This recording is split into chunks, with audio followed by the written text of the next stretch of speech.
You're watching First Take, presented by Bass Pro Shops. I still hate it. I'll never embrace it. I don't think it's basketball. I think it's like kind of like a circus sort of thing. Why don't we have a 5-point shot and a 7-point shot? Where does it stop? That sort of thing.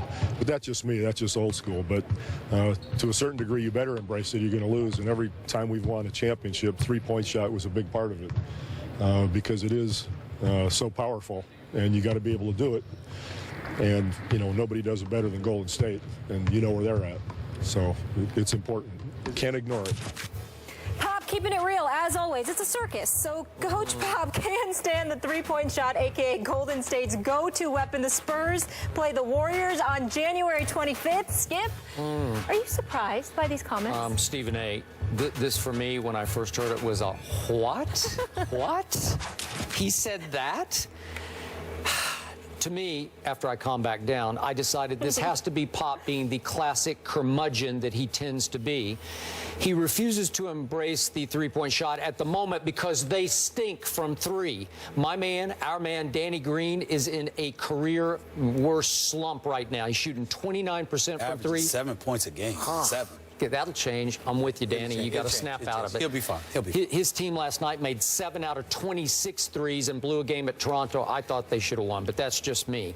Obviously, 3 of the previous 5 years, Pop's team has finished number 1 in 3-point shooting in the NBA, and 2 years ago finished number 1, and then finished number 1 in the whole league because it won the finals in 5 games over LeBron's team. So, again, in those years, I assume he embraced barely the 3-point shot. I don't know. I get that he's old school and he doesn't like the concept. He calls it a circus shot, but it's the shot right now, and it is the shot by which Golden State is destroying the NBA and seems to continue to be able to do that. Well, I agree with you from the perspective that it's something that makes the game far more enjoyable, entertaining, and it is absolutely, positively a skill that should be far more appreciated than it is by old school individuals, even the great Gregg Popovich, who I revere, as you well know. Having said all of that, I wasn't appalled by what he said. I wasn't put off by what he said. Surprised? No. He's consistent. He's honest. He's no nonsense. And he's a treasure to this game. And I respect where he's coming from because what he's saying is this. Old school guys like Popovich are about team, and you're moving the basketball, movement without the basketball, sharing the wealth, and really running plays in such a fashion that you marvel at the kind of things that a team collectively can come together and do. When you can shoot 3-pointers, you could just stand out there in the minds of old school guys and jack up shots. And if you can make them, it's special. And it's diametrically opposed to their belief of what team basketball is about. Now, I don't believe... But you can be a team 3-point shooting team, right? The Golden State Warriors have shown us that. The San Antonio Spurs have shown us that. But by and large, most teams don't. And that's what he's leaning towards. You got to remember, Gregg Popovich's team is the #1 defensive team against 3-pointers in the game. They're only giving up like 30% for 3-pointers. I mean, they shut it down. They get up in you, you see? So that's good, but the Golden State Warriors are on another level. He can appreciate that, but when he thinks that there's anything, any component to the game of basketball that deviates from sharing the basketball, sharing the wealth, moving the basketball, et cetera, et cetera. Popovich is from the Larry Brown school of basketball.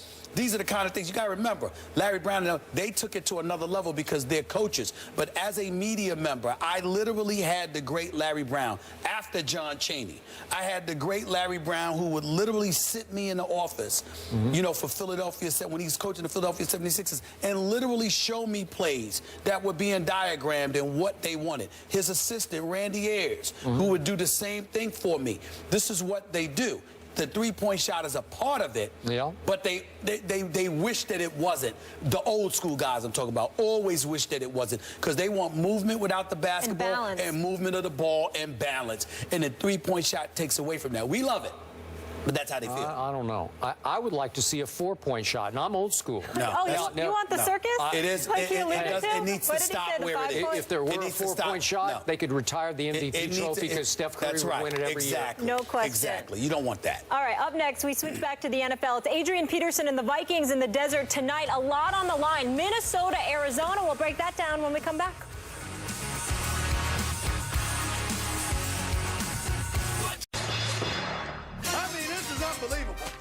to show him more respect. And you can say that nonsensical stuff, and then to top that off, you're moody. I'm not joking, bro.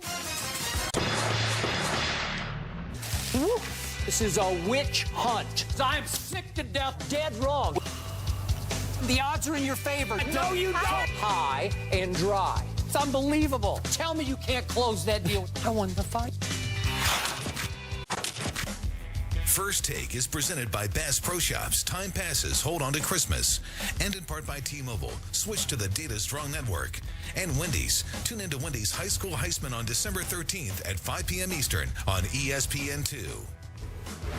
Tuesday show is going to be fun. You don't want to miss it. A little Hollywood action here in Bristol CT. Mark Wahlberg and Will Ferrell will join us to talk sports and preview their new movie, Daddy's Home. That is Tuesday on First Take. Meanwhile, tonight, Thursday Night Football, the Cardinals host the Vikings with a chance to clinch a playoff berth with a win. The Cardinals can also clinch the NFC West with a win in a Seahawks loss. Arizona 9-point favorites. Stephen A., who you got? I'm going with Arizona.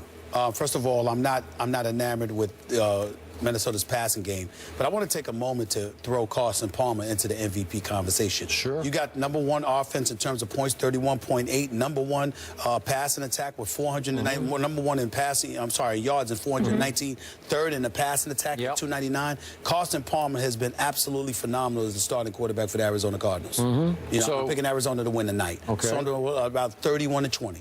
Okay. I got 32-14 because I feel like Minnesota has fallen back to earth a little bit. Yeah. And if it's Carson Palmer, Teddy Bridgewater, I think I'll go Carson Palmer to outscore Teddy Bridgewater. Absolutely. AP going to be able to run?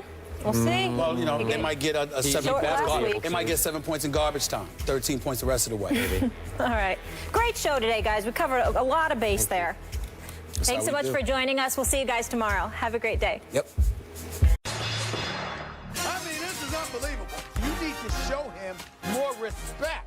And you can say that nonsensical stuff, and then to top that off, you're moody. I'm not joking, bro.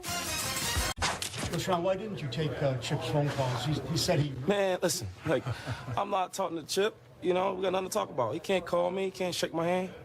There's nothing he can do with me. You know, he can't say to me. So, I mean, that's simple as that. Why can't he? I don't dislike him. I don't have nothing against him. But there's nothing we can talk. There's nothing for us to talk about. This is a witch hunt. I'm sick to death, dead wrong. The odds are in your favor. No, you don't. High and dry. It's unbelievable. Tell me you can't close that deal. I won the fight.